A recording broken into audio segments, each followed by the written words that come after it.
c'est vraiment une image qu'on a du sportif de haut niveau parce qu'en fait, les gens, quand ils pensent à athlète de haut niveau, ils pensent à Mbappé, ils pensent à des athlètes hyper connus. Si tu prends des joueurs de foot de 4e division, ils gagnent leur vie, mais pas très bien. Dans le sport féminin, c'est encore moins le cas. Tant qu'il prend pas sa visibilité, c'est difficile pour l'athlète d'en vivre. Et donc, du coup, aujourd'hui, une des manières d'y arriver, c'est justement pour lui de créer son propre média. Bienvenue dans ce nouvel épisode du podcast Peace and Flow. Aujourd'hui, j'accueille Thibaut Perilla. Au travers de son entreprise Lactique, il a pour ambition d'aider 100 000 professionnels du sport et athlètes de haut niveau à devenir une figure reconnue dans le monde du sport. Dans cet épisode, vous allez découvrir comment décrocher des sponsors et enfin vivre de son activité en tant qu'athlète de haut niveau, les secrets pour créer du contenu de qualité sur LinkedIn et comment attirer les bonnes personnes à nous. Et pour finir, une anecdote sur un marathon qu'il a couru sans préparation et le lendemain d'une soirée un peu arrosée. Sur ce, je ne vous en dis pas plus et je vous laisse apprécier mon entrevue avec Thibaut Perilla.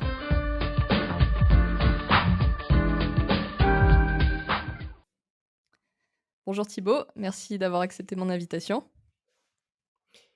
Bonjour Elodie, ravi d'être avec toi aujourd'hui. Est-ce que tu peux te présenter pour démarrer s'il te plaît? Oui, alors du coup, donc je m'appelle Thibaut, je suis le cofondateur d'une entreprise qui s'appelle Lactique. Du coup, concrètement, donc aujourd'hui, donc oui, je suis freelance depuis à peu près 5 ans et il y a 1 an et demi, j'ai décidé de monter ma boîte, donc une boîte spécialisée dans la communication et le sport. Voilà et à côté de ça, je suis très, très sportif. Cette année, je me suis lancé un challenge de 7 000 kilomètres, en course à pied. Ok. Est-ce que tu peux nous raconter un petit peu c'est quoi ton histoire avec le sport et comment justement tu t'es pris de passion pour la course à pied? Oui, alors, ben, pour t'expliquer, c'est vraiment familial, hein. Mon père, dans la famille nous a très rapidement, poussés à faire énormément de sport. Donc, il était lui-même très sportif et il nous amenait, avec mon frère, régulièrement quand on était petits, à courir un peu partout. On allait courir autour de chez nous. Donc, moi je suis originaire de Grenoble et on allait courir, à côté de Grenoble, dans la montagne. On allait voilà, faire des footings avec lui. Et puis rapidement, en fait, on a testé tout un tas de sports avec mon frère et notamment, on a commencé à faire de la course à pied. Globalement, voilà, et donc on a commencé à faire de la course à pied et on s'est assez rapidement rendu compte qu'on était bon sur la partie demi-fond, course de fond, etc. Et d'ailleurs, voilà, et surtout mon frère qui était lui beaucoup plus investi que moi là-dedans. Mais c'est vrai que j'ai toujours bien aimé courir parce que c'est vraiment un sport que j'arrive à faire facilement, où j'ai besoin d'attendre personne. Après, c'est vrai qu'aujourd'hui, je fais pas du tout que de la course à pied, hein. Je cours énormément, mais ça m'empêche pas de faire des sports plus collectifs. Notamment, j'adore je fais beaucoup de paddle. J'habite donc à Valencia en Espagne, je fais beaucoup de paddle et je fais du beach volley. Et voilà, ça m'arrive de sortir faire des trails. Et sinon, ben, j'ai testé tout un tas de sports dans ma vie en compétition. J'ai fait du tennis, j'ai fait du ski alpin, du ski de fond en compétition. Donc c'est ce qui me donne le fait qu'aussi j'ai toujours été passionné de sport et que je connais assez bien, je suis à peu près tous les sports. Ce qui me donne un avantage assez concurrentiel, c'est que vraiment je peux parler de sport et de quasiment tous les sports. Voilà, je m'y connais un peu. OK. Tu viens de nous dire que tu t'es lancé le défi de courir 7 000 kilomètres cette année. C'est pas quelque chose qui est anodin. Tu peux nous dire un petit peu ce qui a motivé, cette décision? Oui, pour vous expliquer rapidement, c'est vraiment un challenge qui est vraiment lié à l'entrepreneuriat, dans le sens où c'est lié directement à moi qui je suis, à mon entreprise.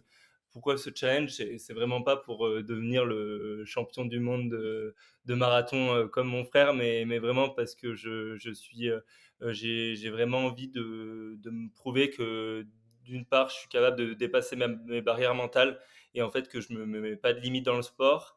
La deuxième raison, c'est que ben, je veux aussi, ça me permet aussi de courir autant, ça me permet de couper du stress et de l'anxiété que me crée l'entrepreneuriat au quotidien. Donc ça m'oblige à aller de séquencer, de séquencer la journée en deux, d'aller courir entre midi et deux, etc. Donc ça me permet, voilà. Troisièmement, ça me permet aussi d'être plus créatif. Donc vraiment, je pense que la course à pied, c'est vraiment un moyen de, quand tu as la tête dans l'eau, que tu es en train de créer ta boîte, etc., tu prends pas souvent du recul et c'est vraiment un moyen voilà, de sortir, de prendre du recul sur son activité et de pouvoir tenir dans la durée. Ensuite, ça me permet aussi de me discipliner, hein. Clairement, je pense que c'est l'avantage premier, c'est que quand tu crées une boîte, ben, la difficulté, c'est de rester et de durer dans le temps. Et je pense que d'ailleurs, c'est une de mes qualités, c'est que je suis capable de persévérer, de ne pas abandonner malgré les difficultés. Après, c'est assez lié à mon histoire, mais globalement, voilà. Et je me prouvais que j'en suis encore plus capable aussi dans la course à pied. Donc voilà. OK, c'est intéressant. J'ai une Hem, anecdote d'ailleurs là-dessus, si ça t'intéresse. ah bah, bien sûr, Non, il y je a t'écoute. une dernière raison que voilà, je suis quelqu'un d'assez joueur et en fait, j'ai un groupe d'amis avec qui sont très sportifs aussi, comme moi et je leur ai en gros, on a parié, enfin ils m'ont dit, qu'ils pensaient pas que j'allais y arriver et globalement je leur ai dit que si et du coup je me suis aussi engagé. Donc on a parié une somme d'argent, enfin, j'ai parié entre 500 et 600 euros là-dessus et globalement, voilà, c'est une stimulation supplémentaire parce que enfin, j'allais le faire. Après, on aime bien, on est assez joueurs dans le groupe, donc voilà. C'est intéressant. Est-ce qu'il y a des enseignements, des leçons que tu tires, de la course à pied qui te servent dans ta vie de tous les jours? Tu viens un petit peu d'y répondre, mais est-ce qu'il y a d'autres choses? Oui, ben, c'est vrai que le sport, d'ailleurs, c'est pour ça que j'en fais un peu un mode de vie.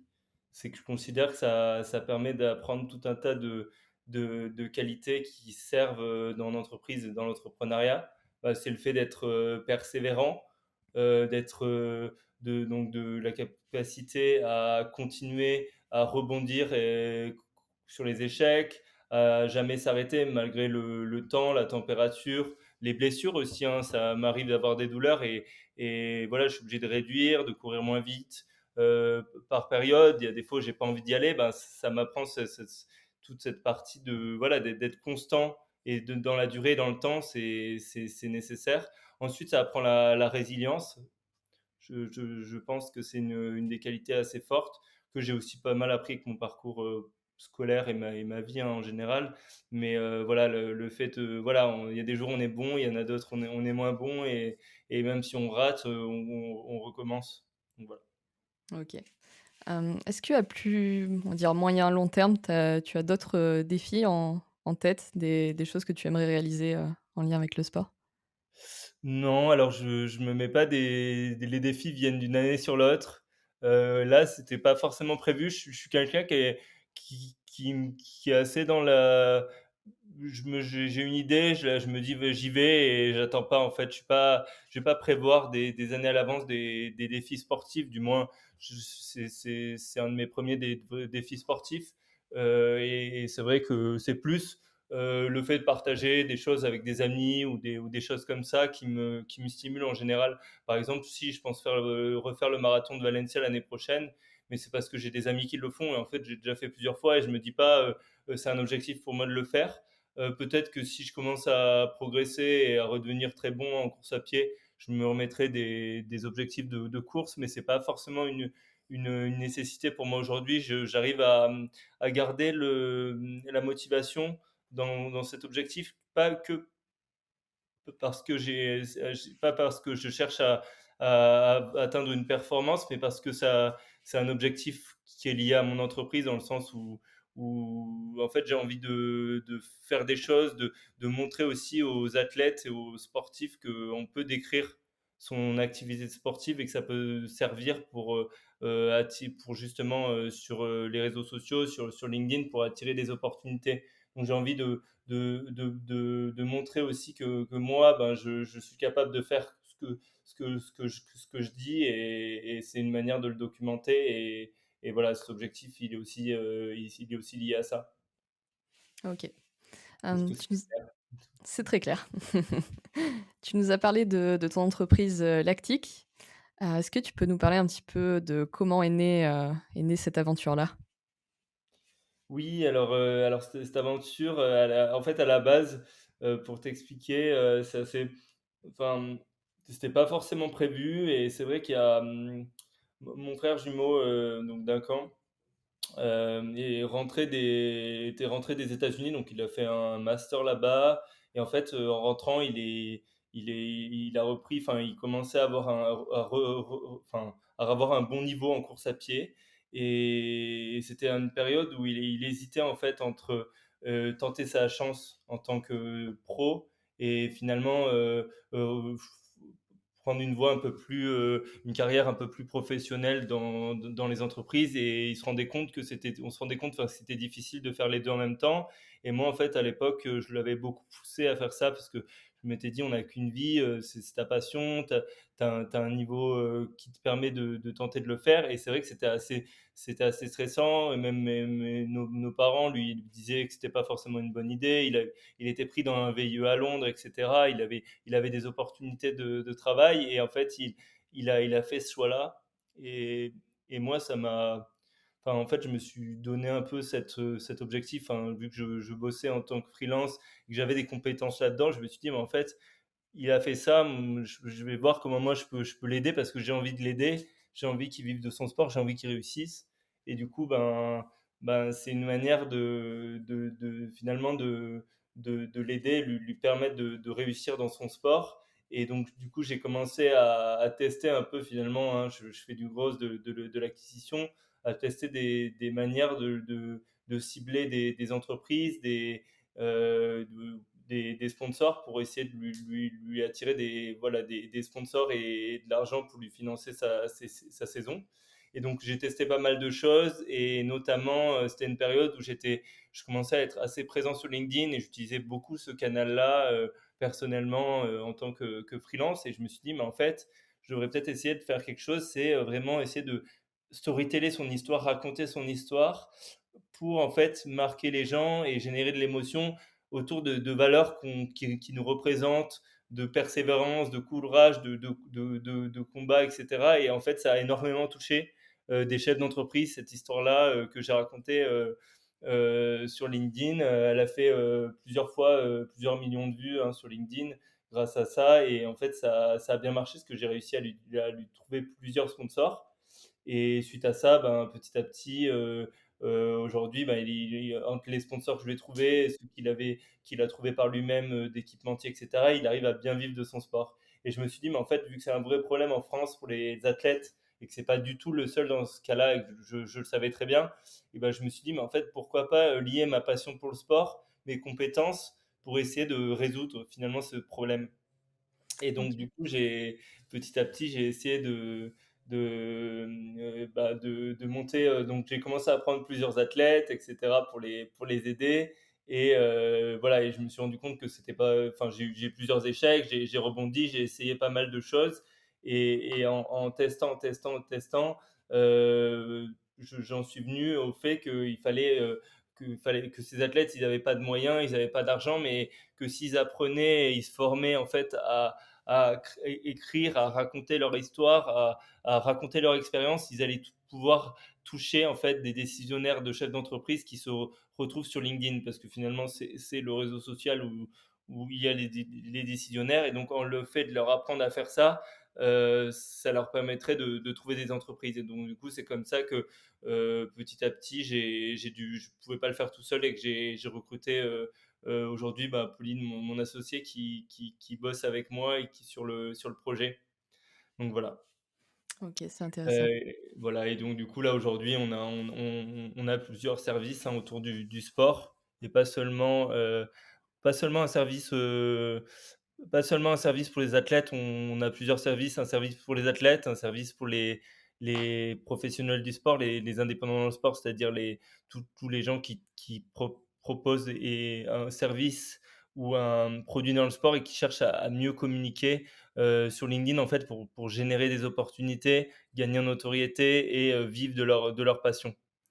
Donc voilà et ensuite on a aussi un service de ghostwriting pour les entreprises dans le sport qui, elles aussi, cherchent à grandir sur LinkedIn, à générer des opportunités, et cetera. Donc chaque service est adapté finalement à la cible, et toutes ces cibles-là sont des cibles donc de sportifs, et nous, on les aide à mieux communiquer pour se rendre visible. C'est un peu finalement l'objectif de Lactique, aider les gens dans le sport à se rendre visibles et à vivre de leur activité. OK, c'est intéressant. Pour revenir un peu au sport de haut niveau, qu'est-ce qui fait selon toi que beaucoup de sportifs ont autant de mal que ça à en vivre? Parce que je pense qu'il y a quand même un gros fantasme par rapport à ça. Je pense qu'il y a énormément de gens qui pensent qu'à partir du moment où tu es sportif de haut niveau, c'est mécanique, c'est facile, forcément tu as envie. Alors qu'au final, c'est pas du tout le cas. Non, c'est clairement pas du tout le cas, hein. C'est vraiment une image qu'on a du sportif de haut niveau, parce qu'en fait, les gens, quand ils pensent à athlète de haut niveau, ils pensent à Mbappé, ils pensent à des athlètes hyper connus dans certains sports qui sont hyper médiatisés, mais notamment même Mbappé, on prend des joueurs de foot, si tu prends des joueurs de foot de 4e division, ils gagnent leur vie, mais pas très bien. Si tu prends, dans le sport féminin, dans le foot, c'est encore moins le cas. Et ne parlons pas finalement encore tous les sports visibles sont généralement mieux payés, hein, parce qu'il y a une raison, c'est que ça y a un retour d'investissement. C'est finalement dans un système capitaliste, on n'est pas payé on n'est pas payé à ce qu'on fait, mais à ce qu'on rapporte. Et donc, du coup, quand on est visible et qu'on a une valeur ajoutée auprès du marché, ben, derrière, ça a une valeur marché. Et donc, du coup, mais ce qui n'est pas le cas de la plupart des sports qui finalement sont très peu visibles, sont visibles sur certains événements, sont inconnus parce que c'est pas des sports grand public, ils sont pas diffusés à la télé. Finalement, il y a énormément de différences d'un sport à l'autre, et finalement, ben, sur la totalité des athlètes, il va y avoir que quelques athlètes, les athlètes les plus connus dans certains sports.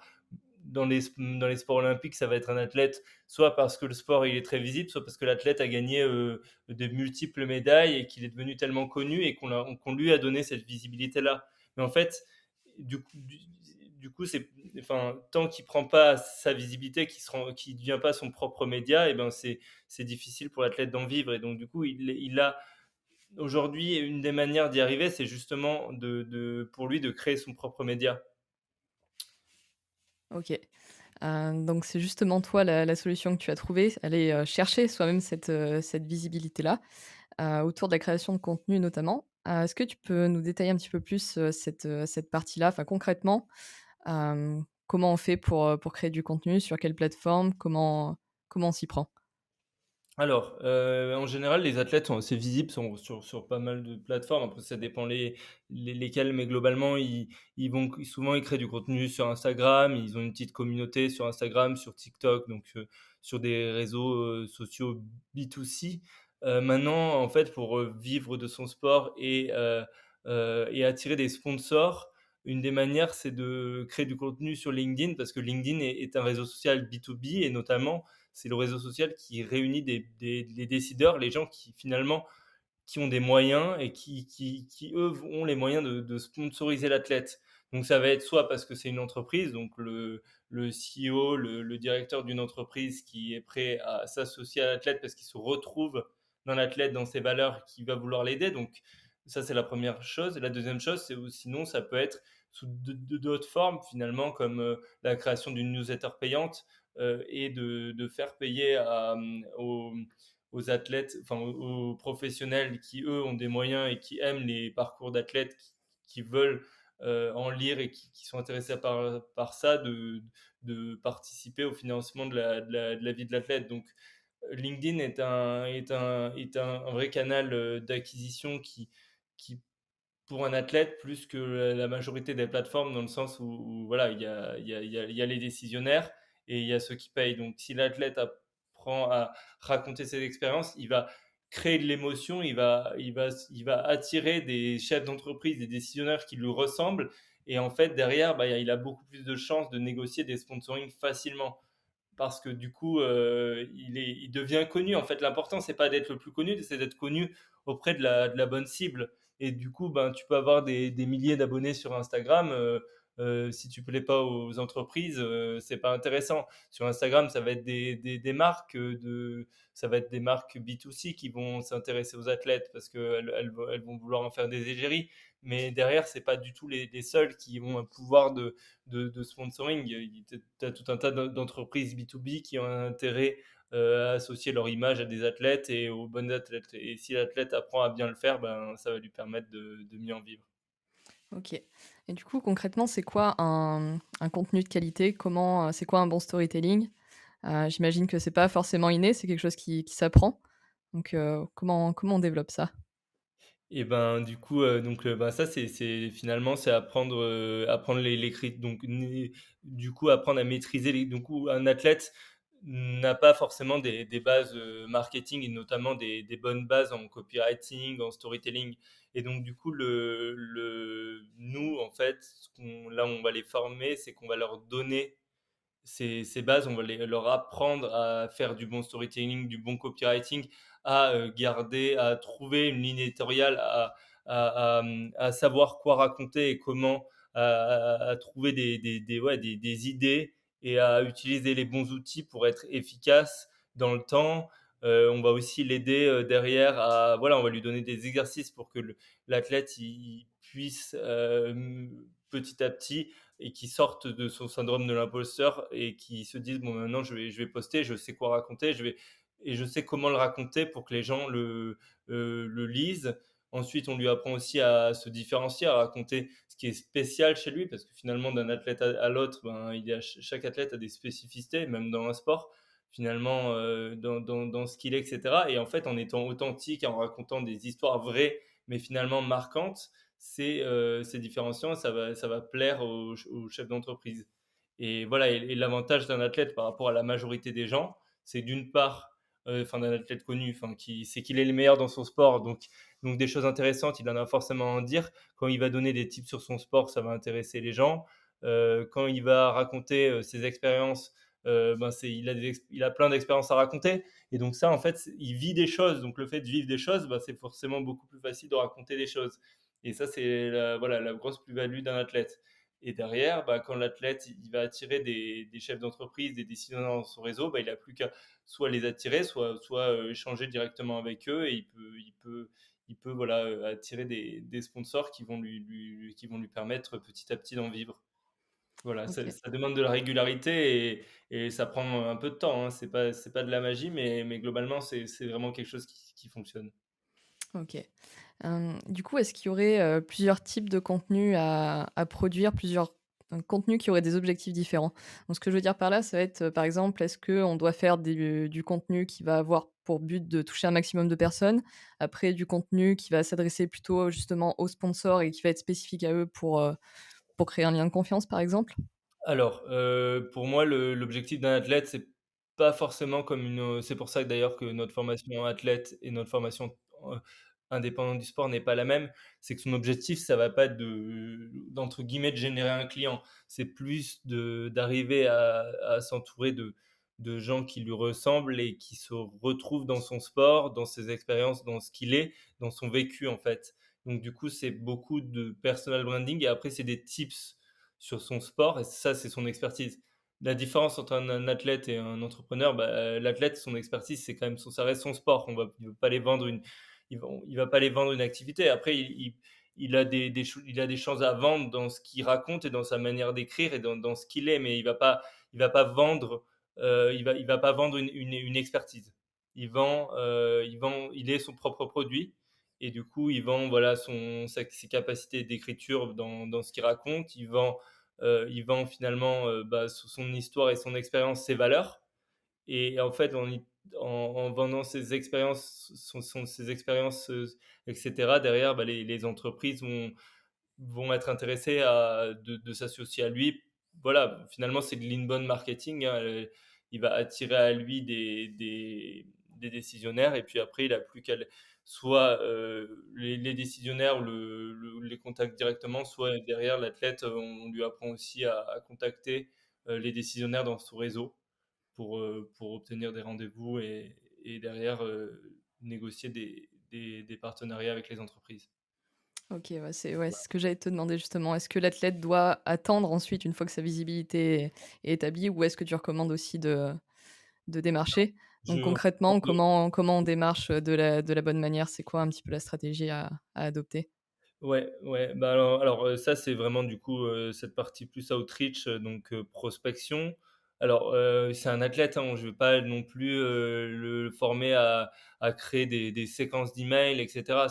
Ça va être assez simple, c'est, montrer de l'intérêt donc aller contacter finalement dans son réseau les décisionnaires, donc aller faire de la segmentation, hein, sur LinkedIn, typiquement en filtrant dans son réseau les bons profils et après envoyer un message à ces bons profils-là en discutant et en proposant un rendez-vous dans le but de voilà, j'ai des messages du type, voilà, j'ai vu que tu me suivais sur LinkedIn, que tu aimais mon histoire de sportif, voilà, voilà, j'aimerais savoir si tu as un peu de temps pour échanger avec moi. Enfin, des messages assez simples où en fait, un décisionnaire en général, la première étape, c'est qu'il voit le contenu, il aime le contenu et après si tu obtiens un rendez-vous et qu'il est passionné du sportif, il y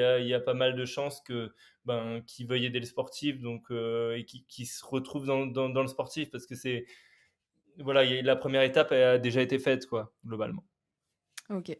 Ça Hem, ça évite, contrairement à finalement ce que je trouve de la prospection assez classique quand tu es un athlète qui fonctionne très mal parce que, quand tu démarches un entrepreneur, que tu es un athlète de haut niveau, que tu vas démarcher des entrepreneurs, bah, le taux de réponse est assez faible parce que les entrepreneurs veulent veulent connaître la personne qui vont sponsoriser et donc du coup, en fait, cette manière de créer du contenu va détruire cette barrière-là et permettre à l'athlète de beaucoup plus facilement, trouver des entreprises globalement.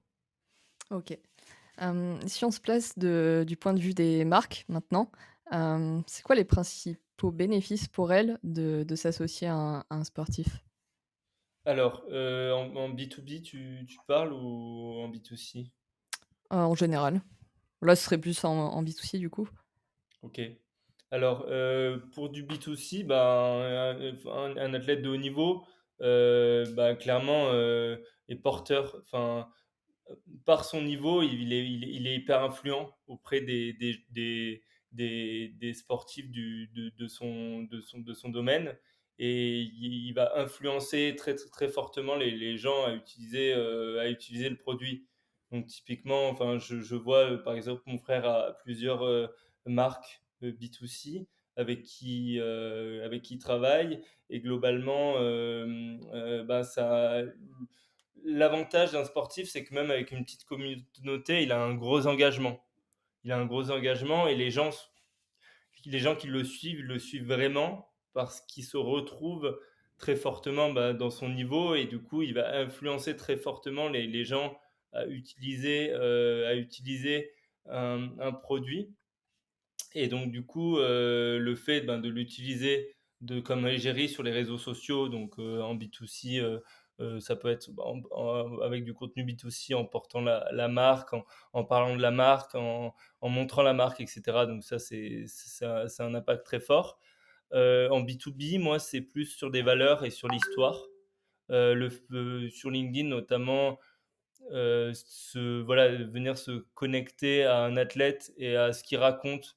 Quand tu es une marque B2B, généralement, ce qui te mon la pas mal de marques ont pas forcément une image de marque forte, elles ont pas des histoires intéressantes à raconter. L'athlète va porter l'histoire de l'entreprise et en fait, l'entreprise, en se connectant à l'histoire de l'athlète, elle va gagner en notoriété et elle va réassurer les personnes du secteur sur des valeurs fortes qui correspondent à la marque et qui va donner de la puissance à la marque et voilà, globalement. OK. De par ton expérience, entre le moment où, un sportif se rend compte que c'est important de créer du contenu, qu'il commence à créer du contenu et le moment où il signe ses partenariats et au final où où il arrive à vivre de son sport, il s'écoule combien de temps en moyenne? Alors, c'est très variable, hein. Ça peut être, ça en général, c'est assez long. Tu veux dire parmi les athlètes que j'ai ou en gé enfin, c'est très, très variable dans le sens où finalement, en fonction de son investissement, du temps passé, de son niveau, de ce qu'il raconte, du combat et des choses qu'il porte, est-ce qu'il est, son histoire, est-ce qu'il est intéresse certaines entreprises, et cetera, et en fonction de ça, bah, ça peut être, assez variable, hein. Ça peut être, ça peut être, 6 mois comme ça peut prendre 1 an, ça peut voilà, c'est assez variable. C'est rare, l'athlète, entre le moment où il commence à chercher des partenaires et le moment où il en trouve, pour moi, il faut bien compter, je dirais 6 mois, 1 an, hein, minimum. OK. Pour pas, enfin, en fait, mais pour moi, en fait, l'athlète doit voir la création de contenu sur un objectif moyen long terme et pas sur un objectif hyper court terme, parce qu'il va lui servir toute sa carrière et post-carrière. En fait, c'est se créer une communauté, créer du contenu, documenter son parcours et cetera, ça va lui servir, mais indirectement, derrière, il va être relié par les médias, il va être interviewé dans des podcasts, donc ça va lui faire gagner de la notoriété, et cette notoriété, indirectement, va potentiellement aussi lui attirer des sponsors. En fait, il faut le voir dans une démarche globale et pas seulement se dire: «Ah, je vais faire 3 posts sur LinkedIn et je vais attirer des sponsors». Et même, voilà, il faut le penser dans le temps et se dire: «Ben, en fait, c'est exponentiel». Du moment où tu commences à en trouver et que tu commences à intéresser les entreprises, tu peux en trouver plein, et en fait, c'est quand tu as la bonne méthode et que tu t'y prends bien et que tu intéresses les entreprises, ben, petit à petit, ça marche. Voilà. Après, c'est du cas à cas, et c'est vrai que c'est quelque chose qui est encore en train de se démocratiser.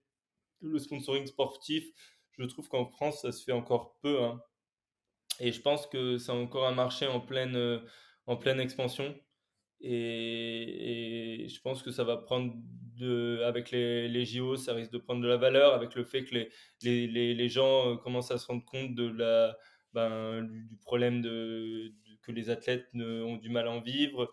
Le fait que, on se rend compte que ça a un intérêt aussi de s'associer à un athlète et cetera, voilà.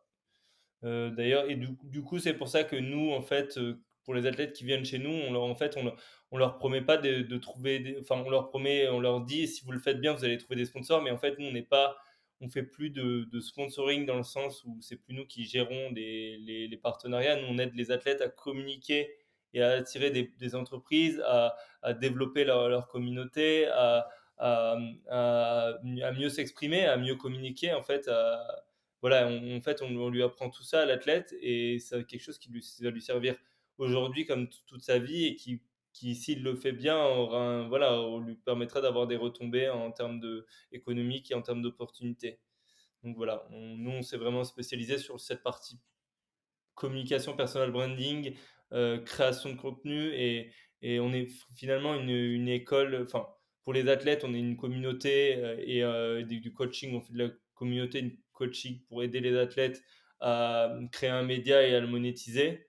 Maintenant, on n'est pas une boîte de gestion de sponsoring. Si on a des sponsors qui viennent nous voir, on les prend et on essaye de voir comment les proposer aux athlètes. Maintenant, c'est pas notre rôle premier. On va pas.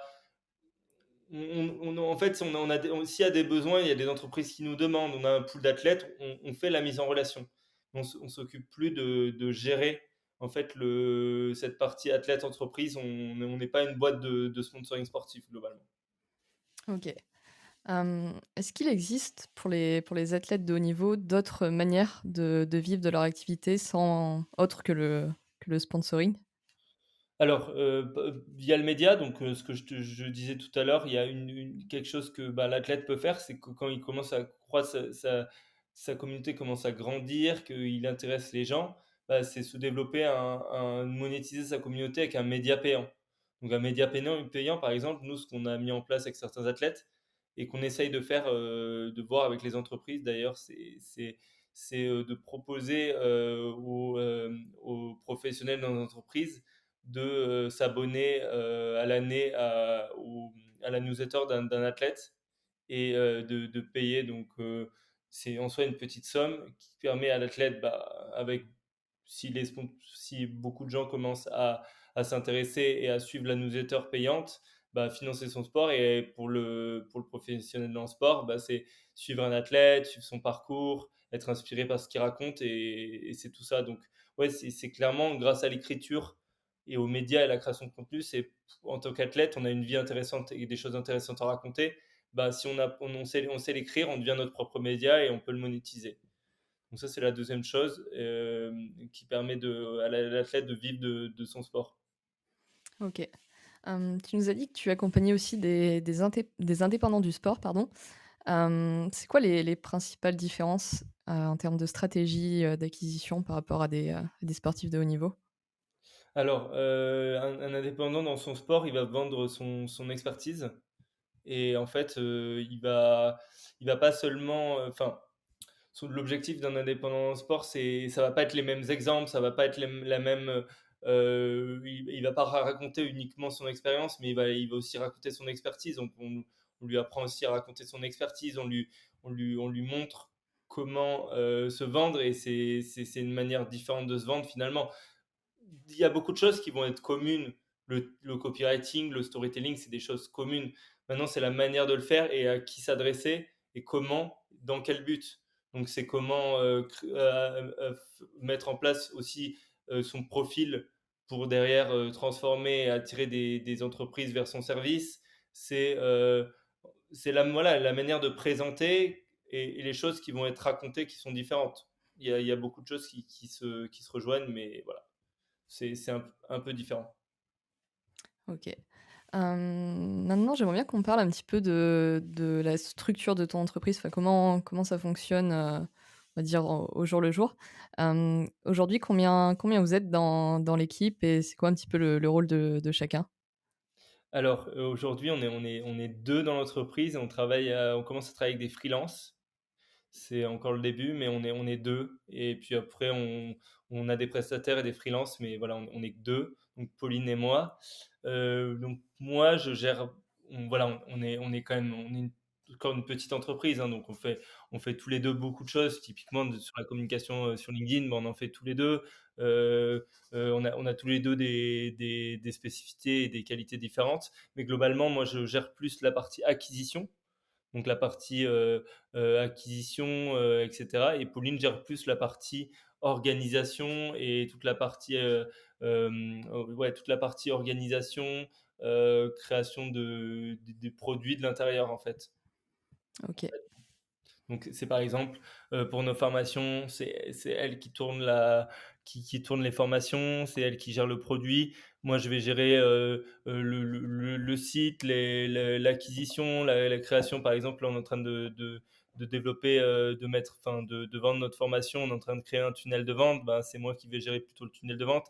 Après, elle est assez à l'aise à l'oral, donc en fait, on se répartit aussi pas mal en fonction de là où on est le plus à l'aise et on essaye d'être très complémentaires sur tout ce qu'on fait. Typiquement, bah, là, pour notre service de ghostwriting, avec qui on bosse avec on bosse avec des freelances globalement, mais c'est Pauline qui va faire la gestion de projet et moi plus qui va trouver les missions globalement de ghostwriting, qui va aller démarcher et chercher les entreprises.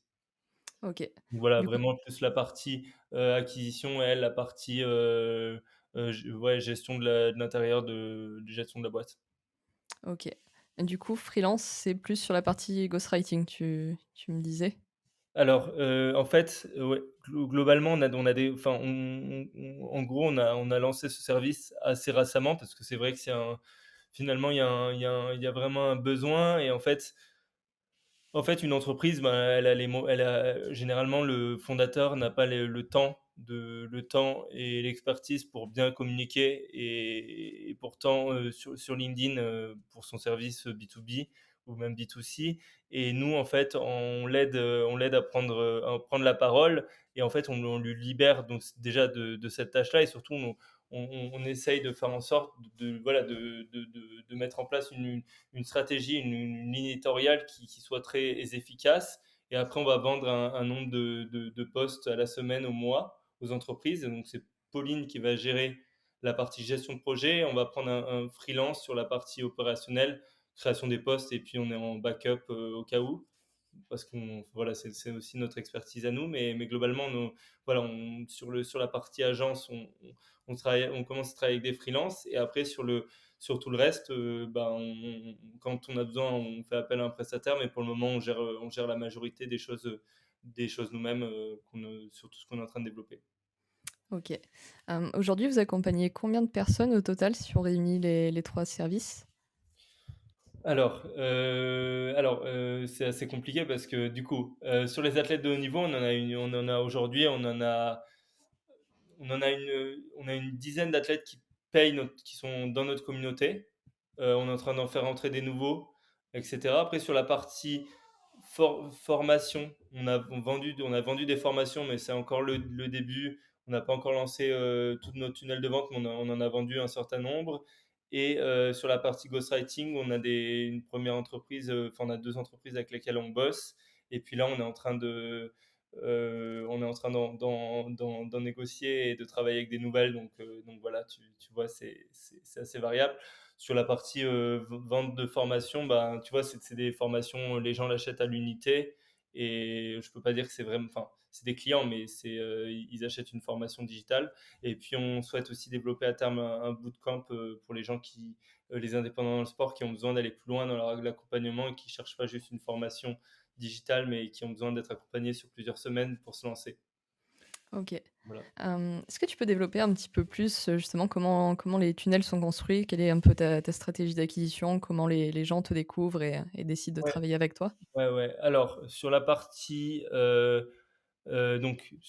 acquisition, sur les formations, donc nos 2 formations qu'on va vendre, la formation pour les passionnés de sport qui veulent, trouver des sponsors aussi, donc tous les passionnés de sport, enfin les aventuriers, les gens qui sont pas des, entre guillemets, «des athlètes de haut niveau», mais qui sont passionnés de sport, et ben, eux, on les cible. Bah, déjà, on communique beaucoup sur LinkedIn, donc ça, c'est notre premier canal d'acquisition. On est obligé de montrer aussi qu'on est présent sur LinkedIn parce que c'est aussi ce qu'on vend. Donc là, on a une communauté en globalement, moi j'ai à peu près 20 000 abonnés sur LinkedIn. Pauline en a 8 000 et on a 12 500 abonnés à notre page entreprise. Donc tu vois, ça fait une communauté globale de à peu près 40 000 personnes, en gros, globalement, tout réuni. Donc ça, c'est notre première manière d'acquérir des gens sur tous nos services. On a des recommandations qui viennent de là, ça sort du bouche à oreille avec toute la visibilité qu'on a. Voilà. La deuxième chose, donc pour les formations, on est en train de créer un tunnel de vente. Donc la stratégie, ça va être de l'acquisition sur Instagram et Facebook. Donc là, on va cibler donc tous les indépendants du sport avec un donc objectif. On leur offre un lead magnet, c'est une mini formation gratuite sur le storytelling qui fait partie de la formation. En gros, c'est un module de notre formation. Ensuite, ils atterrissent dans le tunnel de vente, et derrière, on a c'est une séquence d'une trentaine d'emails derrière où on démonte les objections, et on leur prouve que notre formation a l'intérêt que pour eux, et derrière pour les pousser à la vente globalement. Donc ça, c'est sur la partie la partie acquisition sur nos formations digitales. Le bootcamp, bah, il n'est pas encore lancé. On a déjà des gens qui sont intéressés, mais on l'a pas encore lancé. On veut vraiment être prêt et on a beaucoup de choses à faire. Sur la partie communauté indépendante du sport, globalement, pardon, sur la partie communauté athlète de haut niveau. Donc ça, c'est vraiment notre spécificité. Ceux-là, on est là aussi pour les aider. Donc c'est vraiment pas cette partie-là. L'objectif, c'est pas forcément d'être rentable. C'est notre vitrine et c'est la base de Lactique, hein. C'est d'aider les athlètes de haut niveau, très haut niveau de leur sport. Donc globalement, eux, on les fait payer, mais très peu. L'objectif de les faire payer, c'est pas forcément de gagner de l'argent, mais c'est de les investir et de les motiver, parce que j'ai aussi remarqué que les gens qui payaient pas, en fait, ne s'investissaient pas dans un service. Donc globalement, d'ailleurs ceux qui sont le plus investis chez nous, c'est ceux qui ont le plus payé, hein, depuis le début. Globalement donc eux, c'est une communauté qui est accessible, donc elle est en fait, on leur donne accès à notre formation justement à 300 € gratuitement. J'ai un sp avec un sponsor, qui travaille avec nous, en gros qui participe, aussi à ça, et en gros on donne accès à cette formation digitale qu'on a créée, hein. C'est une formation de 3h30 avec, des exercices, des cours, donc des cours, des exercices, un challenge, et cetera. Donc c'est très complet. Ça permet de se lancer, mais en général, c'est bien d'aller encore plus loin, et c'est pour ça qu'on a mis en place cette communauté d'entraide entre athlètes de haut niveau. Ils peuvent s'aider, communiquer avec nous, nous poser des questions, s'entraider entre eux. Ils sont plus tout seuls dans la création de contenu. Derrière, on leur donne des tips, et cetera, et ils ont accès aussi à du coaching, et là, c'est par groupe. Le le coaching, c'est par groupe de 5 personnes, et là, c'est donc on est en train de lancer, hein, le format a changé, hein, sur la communauté, et donc du coup, ce coaching, c'est du coaching justement pour aller plus loin, de la réécriture de posts, correction de posts, comment, mettre en place la newsletter payante, comment, démarcher, des sponsors dans son réseau, quand on crée du contenu. Toutes ces problématiques-là, en coaching par groupe de 5, et ça, c'est à 50 € de l'heure. On le veut accessible justement, pas cher par rapport à ce qu'on propose sur les autres services. L'objectif, c'est que, voilà, les athlètes puissent prendre les coachings quand ils en ont vraiment besoin, et sinon qu'ils puissent se lancer tout seuls, et quand ils ont vraiment besoin, ils prennent un coaching, et sinon ils ont accès à la communauté. Et que ce service, voilà, soit vraiment très accessible, que ça soit notre vitrine, et que, bah, ça les aide vraiment, et que nous, on arrive aussi à avoir un impact fort sur le monde du sport, hein. C'est aussi l'objectif, plus grand de Lactique, c'est voilà, c'est aider le monde du sport, parce que je suis convaincu que le sport est un vecteur hyper, pertinent pour la société, parce que d'une part, bah, ça réduit les problèmes de santé, c'est des valeurs très fortes comme on parlait tout à l'heure, et je suis persuadé que plus les gens font du sport et apprennent à faire du sport, et plus ils sont, courageux, déterminés, plus ils sont voilà, ils se laissent ils se font enfin, ils font plein de choses dans leur vie, et voilà, voilà, c'est quelque chose que les athlètes de haut niveau, en tant qu'égérie sportive, ben, ils portent, en fait. Donc c'est aussi moi, en poussant des athlètes de haut niveau à porter le message et à montrer, ça, bah, ça a un effet positif global sur la société. Voilà. OK. Sur du plus long terme, du coup, comment tu aimerais voir, évoluer Lactique? Ouais, sur du long terme, moi, en fait, j'aimerais vraiment que en fait, on arrive à, créer à terme, j'avais l'idée aussi de, heu, pour aller plus loin, de créer comment on appelle ça?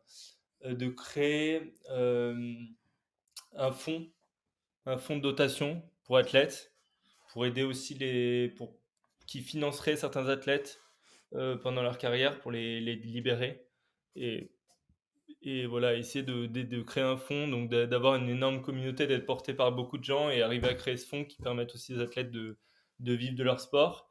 Ça, c'est le premier truc, et puis pourquoi pas aller plus loin, sur ce qu'on fait aujourd'hui avec une plateforme, avec des choses de mise en relation, voilà, et une grosse communauté d'athlètes qui se forment, et voilà, qui communiquent grâce à nous, hein, globalement. OK. Aujourd'hui, c'est quoi le principal challenge pour toi pour continuer à te développer? Alors, le principal challenge, alors c'est bah, on est pour le moment, en gros, on se paye pas encore avec Lactique, avec Pauline. On est obligé d'être freelance à côté. Donc, on a encore quelques missions. On gère nos missions freelance à côté de notre entreprise. Mais en gros, je passe 10 du temps, je dirais 10-15 du temps sur mes missions de freelance, et 85 du temps sur Lactique. Et du coup, bah, ça serait arrivé à me petit à petit, grâce, aux services qu'on propose, à tout ce qu'on est en train de mettre en place, d'arriver à nous sortir un salaire sans avoir besoin de prendre des investisseurs, parce qu'on a vraiment envie de rester aussi libre, dans ce qu'on fait, et notamment parce que c'est ce qui nous correspond.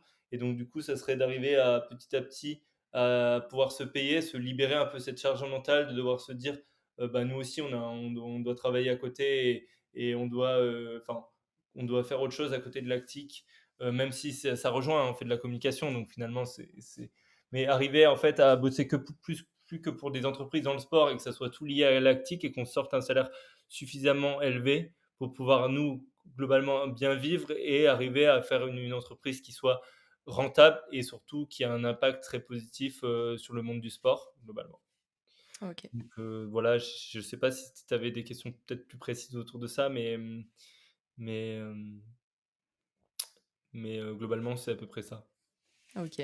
Du coup, c'est quel type de mission que tu prends en freelance? Alors, je bosse justement, hein, je fais du ghostwriting moi-même pour des entrepreneurs.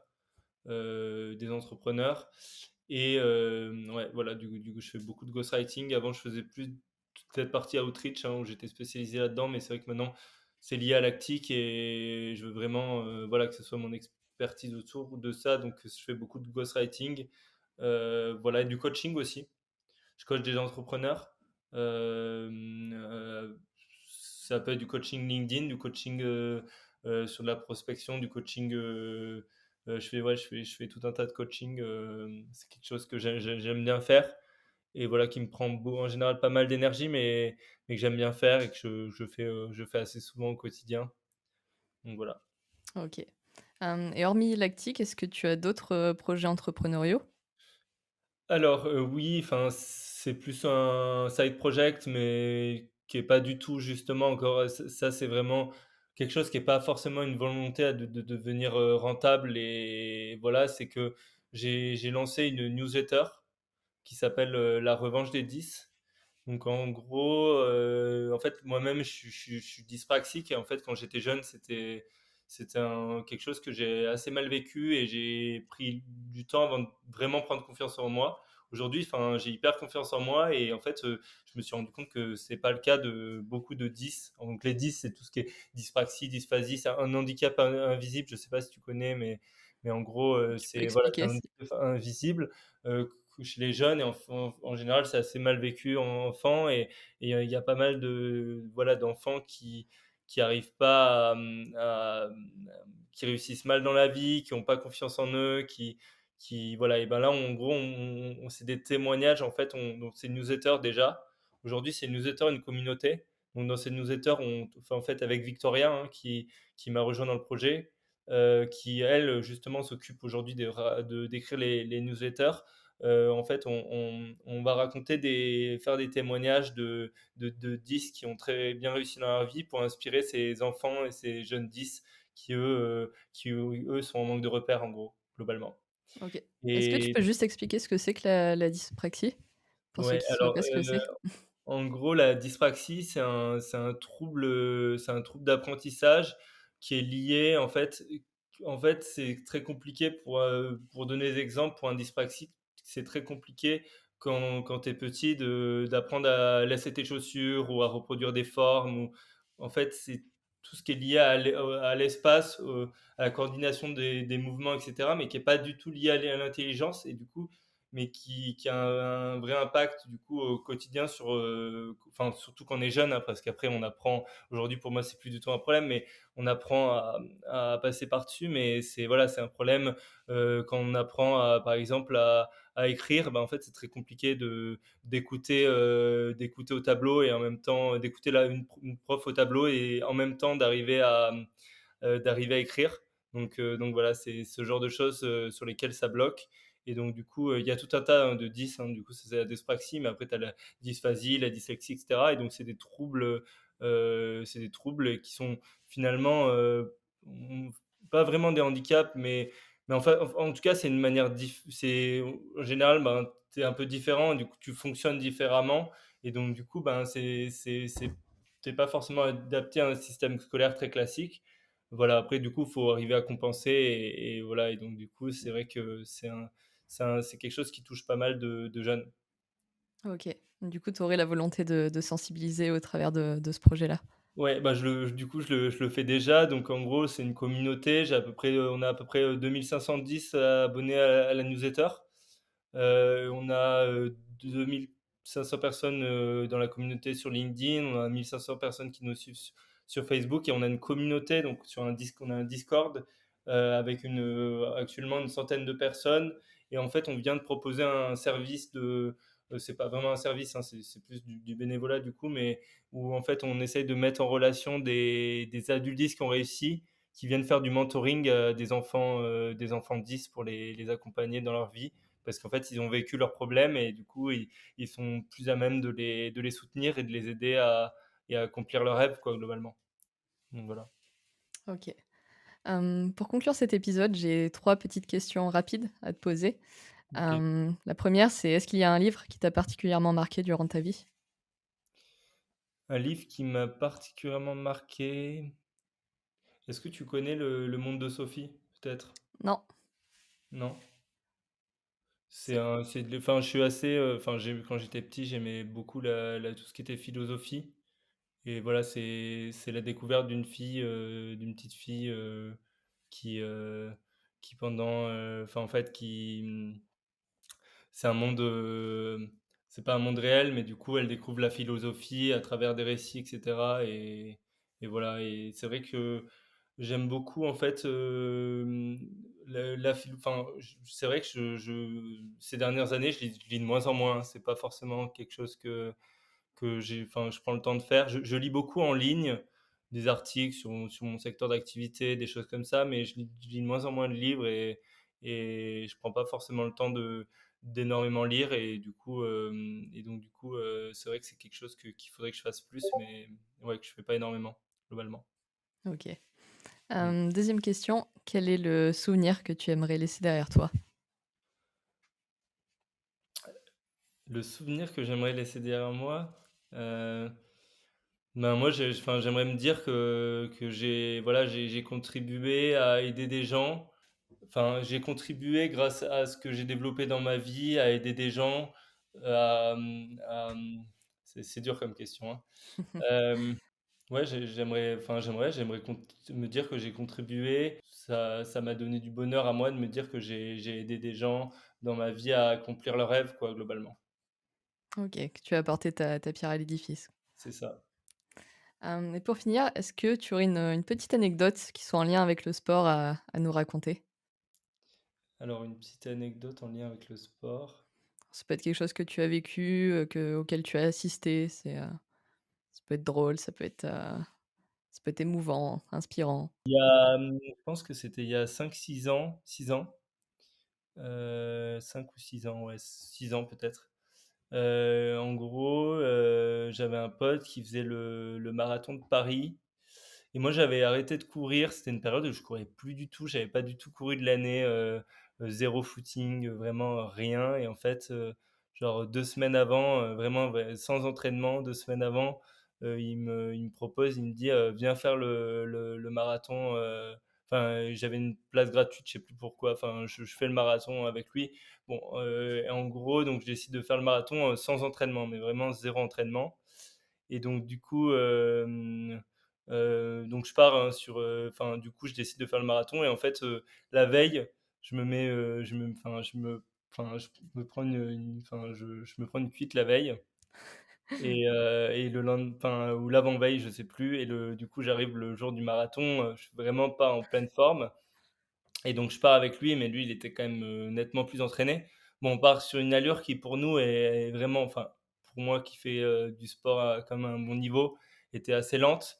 Mais bon, il fallait quand même courir les 42 bornes, avec 0, kilomètre dans les jambes, quasiment sur la dernière année. Donc je pars et tout et donc du coup, bah, au début ça va, hein, les 20 premiers les 20 premiers kilomètres, mais au bout du 32e kilomètre, je me mets à cramper des 2 côtés et donc j'ai dû finir la course, genre j'ai réussi à je devais faire moins de 4 ah oui, l'objectif j'avais parié avec mon pote que je devais faire moins de 4 heures et donc genre je force et tout pour finir. J'arrive, sur la ligne d'arrivée, il est en 3h58 mais avec genre j'arrivais plus à marcher du tout, du tout, du tout et pendant 3 4 jours, j'arrivais plus mais à me déplacer. C'était vraiment genre, c'est pas courir pendant 1 an et faire un marathon, c'était assez extrême et donc j'ai fini la course, dans un état genre, j'ai réussi mon pari, hein, j'avais gagné ce que j'avais parié, mais c'était vraiment un supplice et du coup, genre, je me disais: «Mais vraiment, plus jamais faire ça, un marathon avec zéro entraînement», il y avait finalement zéro plaisir pour finalement un temps par rapport à mon niveau qui est vraiment pas dingue et en plus, sans entraînement, ben, j'avais réussi à accomplir ce que j'avais dit, mais c'était vraiment dans le supplice, quoi. On va conclure là-dessus. Bah, merci beaucoup d'avoir, passé un petit peu de temps avec moi. Et ben, de rien, c'était un plaisir de t'avoir et puis, vraiment intéressant, les questions, hein, ça allait assez en profondeur. Donc voilà, j'espère que j'ai raconté, voilà, j'espère que j'ai bien répondu aux questions que tu m'as posées. Pas de souci pour ça. Pour terminer, est-ce qu'il y a des liens que tu as envie de partager à nos auditeurs? Pour qu'ils, Oui. en sachent plus sur toi? Alors, si voilà, bah, si vous voulez me suivre et voir un peu ce que je fais, ce que je raconte, bah, notamment, sur LinkedIn, hein, sur mon profil LinkedIn, donc Thibaut Péria, c'est là où je communique le plus. Après, sinon, vous pouvez suivre, vous pouvez aller voir mon site web, donc c'est lactique.fr et je vous conseille aussi d'aller vous abonner à mon associée, Pauline Lacroix, hein, sur LinkedIn ou sur, Instagram. Voilà. OK, je mettrai tous les liens en description. Sur ce, bah, je te souhaite, une bonne continuation et beaucoup de réussite pour la suite. Merci Elodie, à très vite. À très vite. Merci d'être resté jusqu'au bout de cet épisode. Si vous avez passé un bon moment, le meilleur moyen de nous le faire savoir, c'est de prendre 2 minutes pour vous abonner et laisser une revue 5 étoiles sur Apple Podcast et ou votre plateforme d'écoute préférée. Si vous nous regardez sur YouTube, pensez bien à vous abonner à la chaîne et à laisser un commentaire, ça aide au référencement. Je compte sur vous, c'est important, surtout au démarrage, donc merci beaucoup à tous ceux qui le feront. Sur ce, je vous donne rendez-vous la semaine prochaine pour un tout nouvel épisode du podcast Peace and Flow.